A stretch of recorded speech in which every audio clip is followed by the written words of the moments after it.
guys, welcome back to the channel. So I had a moment of panic and then a moment of clarity, and I'm talking about, guys, the part of my last video that I talked about the preparedness, and we talked about whether it's too early, too late, or no point at all prepping. And this was covering, of course, the potentially the nuclear outcome.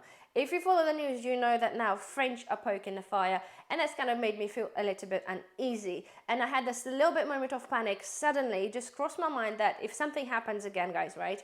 Not again, but if something happens, okay, how ready are you in terms of your indoor preparedness? And I'm talking about, guys, do you remember we had last year, they had the phone alerts, the emergency alerts tested, okay? And many people thought that was to do with CBDC and the way of checking people's compliances and basically things like that. And I did a video on this where I clearly expressed the feelings that I thought it's clearly there just for the single purpose alone. It will be of the purpose of telling people in case of emergency situation, be it in potentially a nuclear attack or maybe a massive solar flare.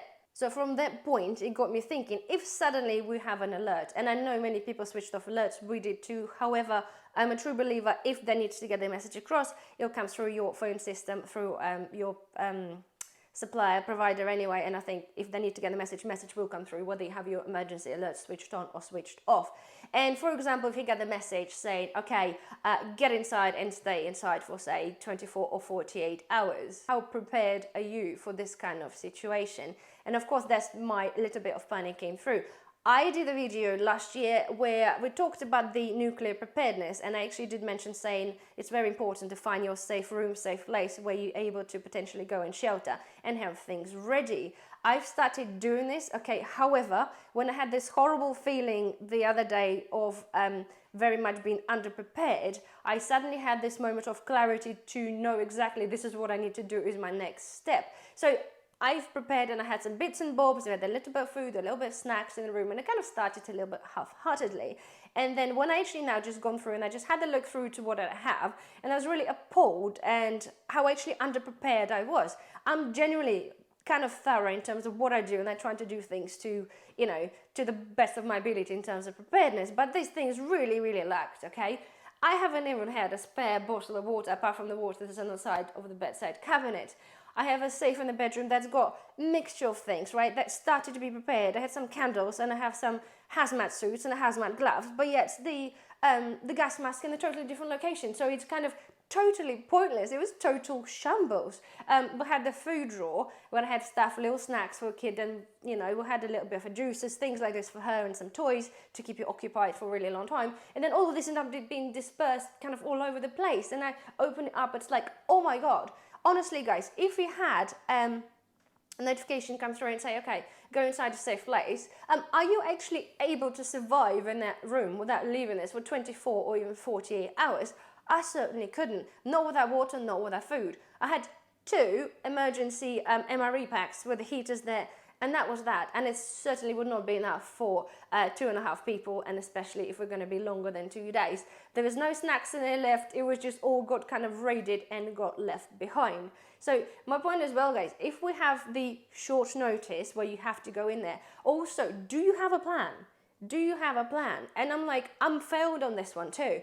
If the notification comes through, if we're all together, hopefully at home, and well, hopefully it doesn't happen, so you go in a room, safe room, so in our instance it would be our bedroom, what is the first thing are you going to do?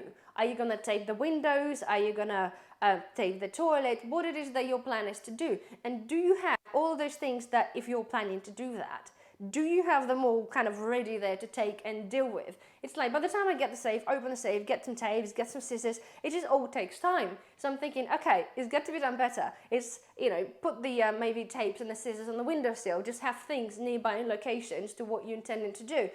It all depends what your plans are. Your plan could be just to go in the room, hunker down and just hope for the best.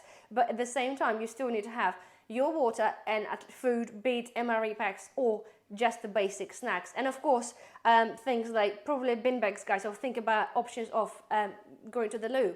If you're going to be taping up your bog, then obviously you got to have some options there. So have a bucket, have some bin bags, have all this kind of there in place.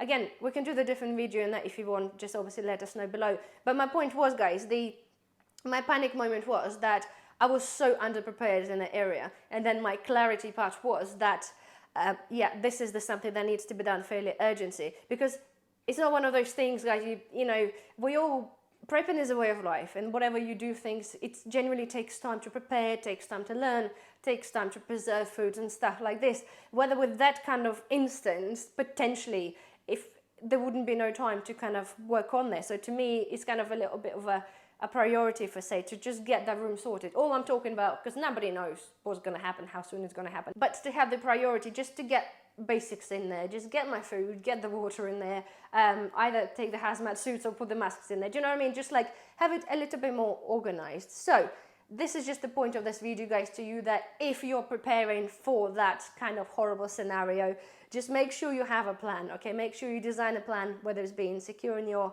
whole house or securing yourself in your safe location, but just make sure you have your basic needs for at least 24 to 48 hours.